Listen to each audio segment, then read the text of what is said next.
안녕하세요 여러분. 꼼꼼한 소설 읽기 시간입니다.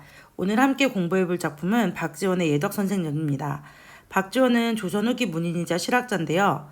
그가 바라봤던 새로운 인물 유형에 대해서 집중하면서 소설을 이해하시면 되겠습니다. 먼저 소설을 읽기 전에 이 부분에 대해서 설명을 좀 할 텐데요. 고전소설의 전형적인 인물 유형, 그러니까 고전소설하면 등장하는 인물들이 모두 제자 가인형 인물입니다. 제자 가인형 인물이라는 것은 재주가 있는 사람이 아름답기까지 한 그런 사람을 말하는데요. 여러분이 알고 있는 대부분의 고전소설 속 인물들은 제자 가인형 인물입니다. 그런데 박지원이 제시하는 소설 속의 인물은 우리가 그전에 알던 그런 인물들과는 큰 차이가 있습니다. 가장 대표적인 이 예덕선생전이라는 소설에서도 예덕선생이라는 사람이 하는 일을 보면 왜 선생님이 이런 말로 소설을 시작했는지 알 수 있을 겁니다. 그럼 작품을 한번 같이 읽어보도록 하겠습니다. 여기 보시면 제가 미리 필기를 해두었는데요. 필기는 참고하시면서 작품을 이해하시면 됩니다. 자, 선귤자에게 벗 한 분이 계시니 예덕 선생이라고 하는 분이다. 종본탑 동쪽에 사는데 마을 안에 똥걸음을 쳐내는 것으로 생계를 삼고 있다. 여러분, 마을 안에 똥을 이거 치워주는 사람인데 이 사람의 신분이 당연히 좋지 않겠죠. 그래서 온 마을 사람들을 모두 그를 엄행수라고 불렀대.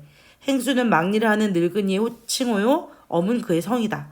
그런데 그를 선귤자는 뭐라고 부른다? 그치, 예덕 선생이라고 부르는 거야. 그래서 어느 날 자목이라는 애가 선귤자에게 물었어. 자목은 누구냐? 얘는 그 선귤자의 제자인데 명분을 굉장히 중요시하는 양반과 외양, 체면 이런 것들을 되게 중요시 여기는 사람이에요.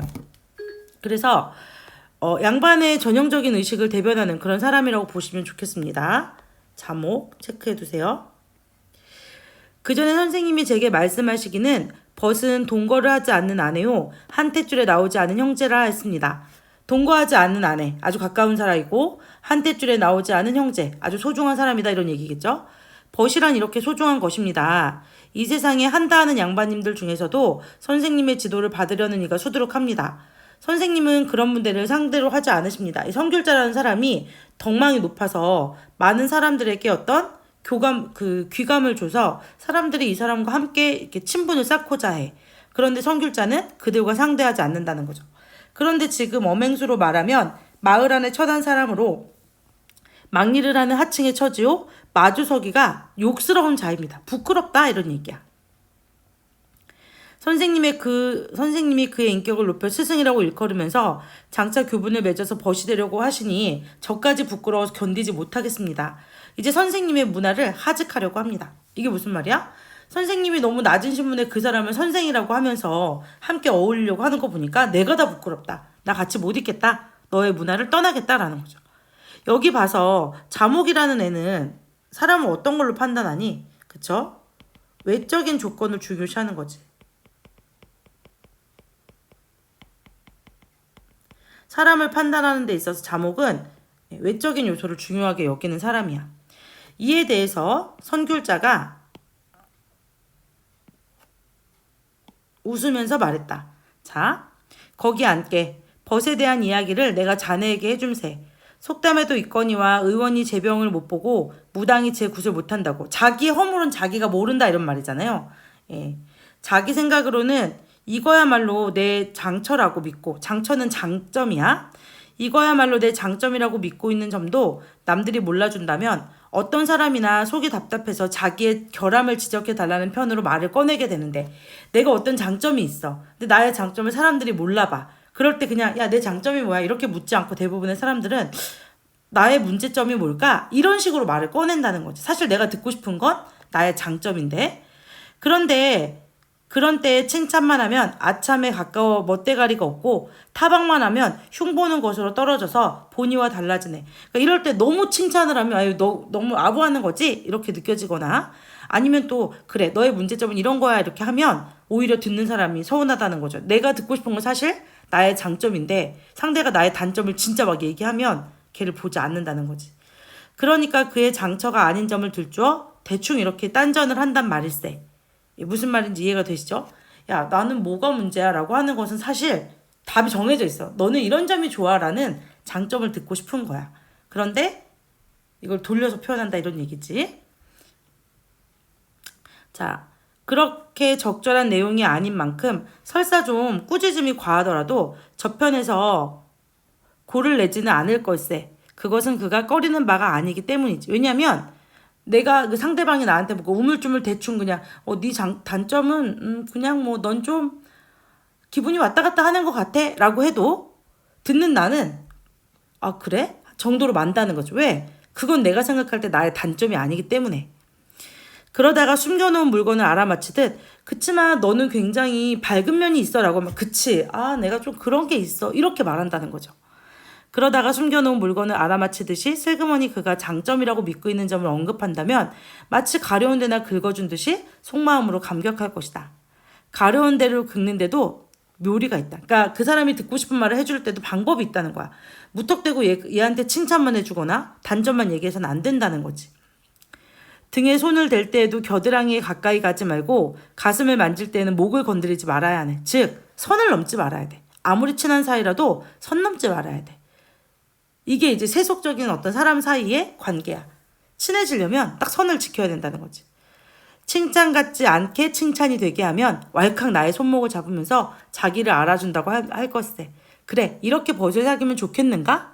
이 얘기는 뭐야? 사실 진짜로 그 사람을 그렇게 생각하는 건 아니지만 겉으로 좋게 꾸며가지고 그럴싸하게 해주는 말이지.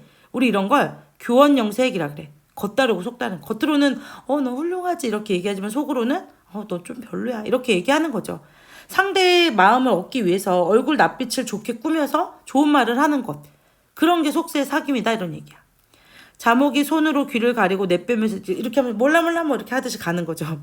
이건 선생님이 제게다 장사치가 하는 일이나 하인 놈이 하는 버릇을 가르치고 계십니다. 스승님이 하는 거는 우리 양반들이 하는 게 아니에요. 그런 거는 저 장사꾼들이나 하는 거죠. 라고 얘기한. 난 양반이라 스승님 말을 그렇게 하지 않습니다. 라고 하는 거죠. 이에 선귤자가 말했다. 그렇다면 자네가 부끄럽게 여기는 것도 과연 저기에 있지 않고 저 어맹수에 있지 않고 여기 바로 그런 이속과 아첨으로 사귀는 것에 있어야 된다. 네가 어맹수를 부끄러워하면 안 되고 그렇게 이익과 아첨으로 사귀는 것을 부끄러워해야 한다. 이런 얘기죠. 대체 장사치의 벗은 이속으로 사귀고 체면을 차리는 양반님네의 벗은 아첨으로 사귀네. 아무리 원수로 여기는 사이라도 3번 주어서 친해지지 않을 사람이 없단 말일세. 그렇기 때문에 이속으로 사귀어서 지속되기는 어렵고 아첨으로 사귀면 오래가지 못하는 법일세. 세상 사람들이 그렇게 사귄 친구는 오래 못 간다 이런 얘기예요. 만일 깊숙하게 사귀자면 체면 같은 것을 볼 것이 없고 진실하게 사귀자면 특별히 죽자 사자 할 것이 없네. 자, 여기서 이 글의 주제이자 선귤자가 하고 싶은 얘기가 나와요. 오직 마음으로 벗을 사귀고 인격으로 벗을 찾아야만 도덕과 의리의 벗이 되네. 이 글의 주제, 바로 참된 벗사귐이란 무엇이냐? 바로 인격적으로 벗을 찾아야 된다. 상대가 듣고 싶은 말만 해주고 상대에게 듣기 싫은 말을 안 듣는 그런 관계가 아니라 인격 대 인격으로 서로를 존중하는 도덕과 의리가 있는 그런 만남을 해야 된다는 거죠.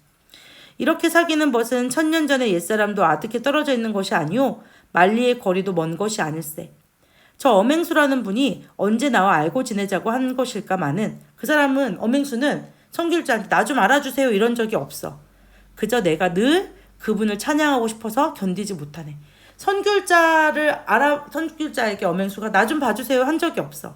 그저 선귤자가 저 사람 훌륭한데? 친해지고 싶은데? 이렇게 생각했다는 거지. 그 이유가 여기 동그라미 1번, 2번, 3번처럼 나와요. 첫 번째 뭐냐? 그가 밥을 드실 때 꿀떡꿀떡, 걸어 다닐 때는 어청어청, 잠을 잘 때는 쿨쿨, 웃음을 웃을 때는 허허라고 해서 음성상징어를 통해서 그의 소탈한 모습을 드러낸다. 예덕 선생은 소탈한 사람이야 라는 거죠. 가만히 앉아있을 때는 멍하니 등신과 같이 보이네. 두 번째는 흙으로 쌓고 집으로 덮은 데다가 구멍을 뚫어놓고서 새우처럼 등을 구부리고 들어가서 개처럼 주둥이를 틀어박고 자네. 즉, 이 사람이 어떻게 살고 있어? 굉장히 초라하게. 그렇지만 그 초라하다고 생각하지 않고 선귤자는 그것을 소박하다고 여기는 거죠. 세속적인 사람을 기준으로 봤을 때 세속의 기준은 초라함이지만 선귤자의 기준으로는 선귤자의 시선으로는 소박한 거지. 세 번째, 자, 다시 아침나절에 즐거이 일어나서 발채를 짊어지고 똥걸음을 치러 마을 안으로 들어오네. 즉, 자신이 해야 할 일에는 또 충실한 거지. 여기서 선귤자가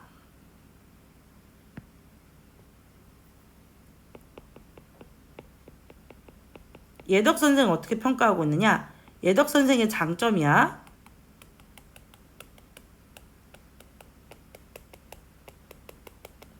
1. 굉장히 소탈하다.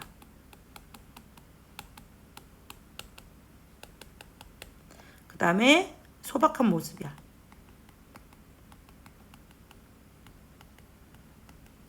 그리고 자신의 직분에 충실하다.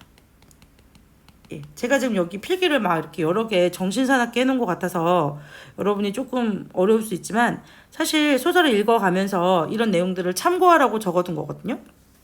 그래서 소설이 이해가 된다면 굳이 쓰지 않으셔도 돼요. 그런데 이해가 되지 않는 학생들은 천천히 이 강의를 보면서 쓰거나 아니면 선생님께서 주시는 자료를 바탕으로 필기를 좀 해두는 것도 작품을 이해하는 데 좋을 것 같습니다. 왜냐하면 이 소설이 굉장히 의미 있는 소설이긴 하지만 여러분의 요새 기준으로는 사실 소설이 딱 그렇게 공감되거나 와닿지는 않거든요. 그러니까 필기 좀 참고하시면 좋을 것 같아요. 그가 뒷간에서 사람똥, 마구간의 말똥, 외양간의 소똥, 집안의 구석구석의 닭똥, 개똥, 거위똥, 돼지우리의 돼지똥, 비둘기똥, 토끼똥, 참새똥 따위에 똥이란 똥을 귀한 보물처럼 모조리 걸태질 해가도 사람들이 꺼리는 일을 열심히 해가는 거죠. 근데 누가 염치 없다고 뻔뻔하다고 말할 사람이 없단 말일세. 이 사람이 그런 왜? 사람들이 좋아하는 게 아니야 그거는. 그러니까 가져가도 뭐 전혀 개의치 않는 거죠. 혼자 이익을 남겨 먹어도 누가 의리를 모른다고 말할 사람이 없고 많이 긁어 모아도 누가 양보성이 없다고 말할 사람이 없네. 손바닥에다가 침을 탁 뱉어서 삽을 들고 허리는 구부리고 꺼불꺼불 일을 하는 것이 마치 날짐승이 무엇을 쪼아먹고 있는 것과 흡사하거든. 그는 화려한 차림도 하지 않고 풍악을 잡히며 노는 것도 바라지 않는다. 그는 늘 그냥 실속 있게 자기 일을 한다. 이게 실학에서 말하는 무실역행이죠. 무실역행. 힘써 실속 있게 행하는 거. 그 다음에 이런 말 했어요. 돈이 많아서 지위가 높아서 일을 누가 원하지 않을까마는 원한다고 해서 될 일이 아니다. 그러니 부러워하지 않는다. 즉 여기 나오는 예덕 선생은 자신의 처지에 만족하는 거죠. 그걸 우리가 안분지족이라 그래. 자신의 삶에 대한 만족을 느끼고 있어. 찬약을 한다고 해서 더 영예로운 것도 없으며 헐뜯는다고 해서 더 욕될 것이 없네 그려. 왕십리의 무, 살고지의 순무, 살고지는 지금의 뚝섬, 석교의 가지, 서대문 밖에 있는 곳, 외, 참외, 호박, 연희궁의 고추, 마늘, 부추, 파, 염교, 청파의 미나리, 이태인이 지금 이태원인데 토란 따위를 이런 거 다 이제 그 지역에 잘 자라는 그 농산물 같은 거야. 아무리 상상등 질 좋은 밭에 심는다 하더라도 엄씨의 똥거름을 가져다가 걸쭉하게 가꿔야만 1년에 6천냥의 돈을 벌어들이게 되네.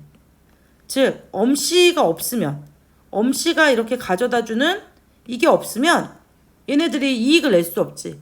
그래서 이 엄씨 행위, 엄씨가 이것을 가져다 주는 것에 가치를 부여하는 거야. 이렇게 경제적인 부를 창출할 수 있는 일이야 라는 얘기지. 그런데 그는 아침밥 한 그릇을 먹고 난 다음 기운이 든든해졌다가 해가 저녁 때가 되고서 또다시 한 그릇을 먹네. 누가 고기를 좀 먹으라고 권하면 고기 반찬이나 나물 반찬이나 목구멍 아래로 내려가서 배부르기는 마찬가지인데 입맛에 당기는 것을 찾아 먹어서는 무엇하느라고 하네. 검소한 거죠. 굉장히 검소한 모습을 보이고 있고, 두 번째는 또 의복을 차려 입으라고 권하면 넓은 소매를 휘두르기에는 익숙하지도 못하거니와 새 옷을 입고서는 짐을 지고 다닐 수가 없다고 하네. 즉 검소하고 실용성이 있어. 박지원이 실학자라는 걸 기억하시면 왜 이런 사람에 대해서 긍정적인 인식을 하고 있는지 알 수 있겠죠?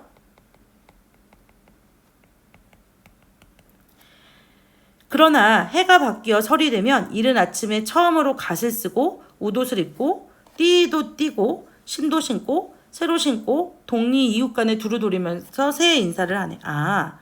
이 예덕 선생이라는 사람이 예의를 아는 사람이야. 천한 신분이지만 1년에 한 번은 격식을 갖추는 거지. 그리고 돌아와서는 헌옷을 도로 꺼내 입고 다시 발채를 지고 마을 안으로 들어서는 엄행수 같은 분은 더러운 막일로 높은 덕을 가리고 세상에 크게 숨어 사는 분이 아닌가. 즉 엄행수 같은 사람이 진짜 군자 아니야? 이런 얘기죠. 즉 선귤자는 신분의 귀천보다 사람의 됨됨이가 중요한 거 아니야? 이렇게 얘기하는 거죠. 그럼 제가 다시 앞으로 잠깐 돌아가 볼게요. 여기 보면 자목이라는 애는 어떤 명분이나 체면이나 이런 것들을 중시하는 사람이라면 선귤자는 양반의 위선과 모순을 풍자하는 사람으로서 진정한 사람, 겉모양이 아니라 그 사람의 내면을 봐야 된다라고 하는 사람이에요. 내면을 보자고 주장하는 거죠. 이해되십니까?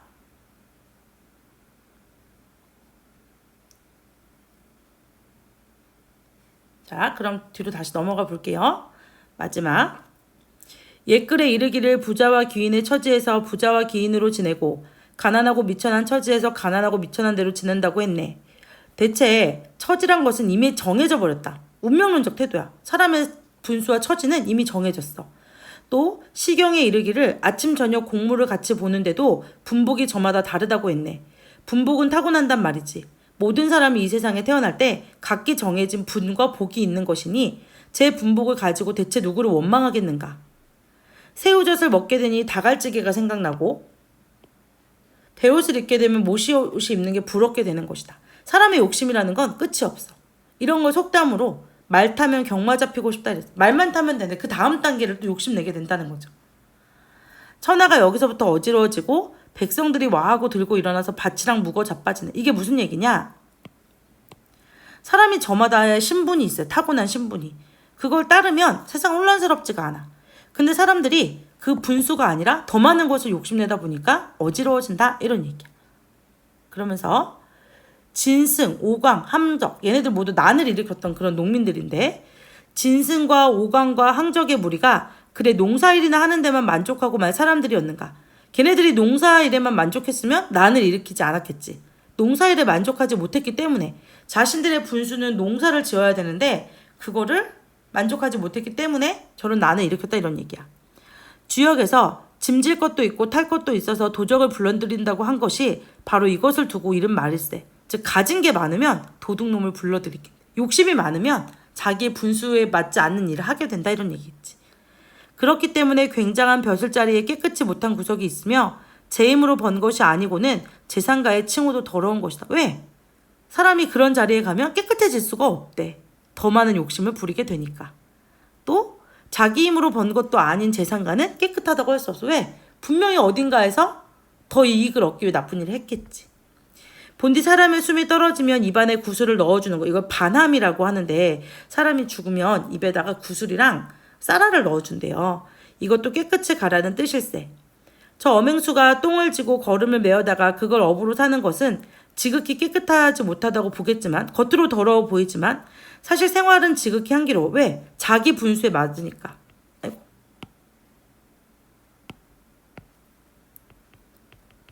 분수에 맞는 삶을 살기 때문에.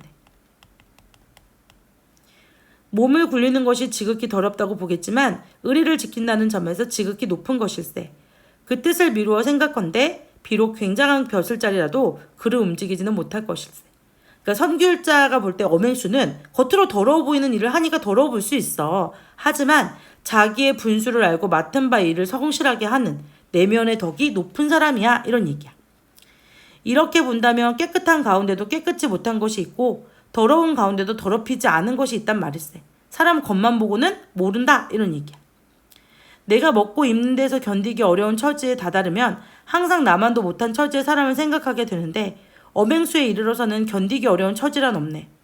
진심으로 애초부터 도적질할 마음이 없기로 말하면 엄행수 같은 분은 없다고 생각하네. 이 마음을 더 키워나간다면 성인도 될 수 있을 것일세. 이 사람이 생각할 때 이 예덕 선생, 이 사람은 아주 훌륭한 사람이다 이런 얘기야. 대체 선비가 좀 궁하다고 해서 가난하다고 해서 군기를 떨어도 수치스러운 노릇이오. 출세한 다음에 제 몸만 밭대기만 급급해도 수치스러운 노릇이다. 아마 엄행수를 보기에 부끄럽지 않을 사람이 거의 드물 것이다. 그렇기 때문에 나는 엄행수를 선생으로 모시려고 하고 있단 말일세. 어떻게 감히 벗으로 사귀겠다고 하는 것일까? 벗도 아니야. 나보다 더 뛰어난 사람이야. 그래서 나는 그를 이름으로 부르지 못하고 예덕 선생이라고 한다라고 하면서 엄행수에 대해서 예찬하는 거죠. 자, 선생님이 아까 고전소설의 전형적인 제자 가인형 인물 유형을 그리는데 얘는 좀 다르다고 했지. 뭐가 달라? 누가 주인공이야? 그쵸. 똥 퍼서 거름 만드는 사람이 주인공이야. 조선 전기나 또는 우리가 알고 있는 그런 소설이 발달했던 시기에 이런 소설은 받아들여지지 않았겠죠. 그러나 조선 후기가 되면 새로운 인물 유형들이 소설 속에 등장하기 시작하고 또 박지원처럼 실학적인 가치를 중시하는 사람들이 바라보는 세상은 그 전과도 조금 달랐기 때문에 이런 사람이 작품의 주인공으로 나올 수 있었겠지. 그러면 앞부분 다시 정리를 한번 해볼게요. 이 소설은 일단 선귤자와 이거 지울게요. 선귤자와 자목의 갈등이 주가 되고요. 이 갈등이 드러나는 게 바로 그 문답을 통해서 선귤자와 자목이 대립을 하는데 자목의 질문에 선귤자가 답하는 형식으로 그 다음에 특정 인물 바로 이 예덕 선생에 대해서 서로 다른 평가 그래서 갈등이 유발된다. 선귤자는 예덕 선생을 긍정적으로 인식하고 자목은 얘를 부정적으로 인식하는 거지. 그리고 이 글에서 말하고 싶은 것은 바람직한 벗사김이란 무엇이냐? 사람은 겉만 보는 게 아니라 내면을 보는 것이다.